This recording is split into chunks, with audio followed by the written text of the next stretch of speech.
Isa rin ba kayo ngayon sa nag-aabang kung ano na nga ba ang update or ayuda coming from JM Fiang or sa kanilang dalawa nga ni Fiang at ni JM Ibarra?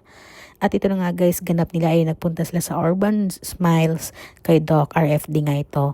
Talaga namang marami ang nakitan at natuwa sa JM Fiang dahil isang video naman ang ibinahagi ni Doc sa kanyang TikTok kung saan sumasayaw ang JM Fiang. Talagang napaka-cute at napaka-kulit naman talaga ng dalawa. Kaya marami talaga ang natutuwa sa ganap or ayuda ng JM Fiang. Talagang kahit busy sila ay may time pa rin talaga sila sa isa't isa. Kagaya na lang kagabi ay nagpunta nga din sila sa concert ni TJ Monterde na talagang nag-trending naman ang dalawa dahil super sweet naman ang dalawa, di ba? At talagang super real talaga ang happiness na meron ang JM Fiang. Kaya marami ang nagmamahal sa kanila. At yan nga guys, nagpunta nga din sila kanina sa isang mall kung saan nandoon nga ang clinic ni Doc. Ay talagang marami ang napapicture din sa kanila.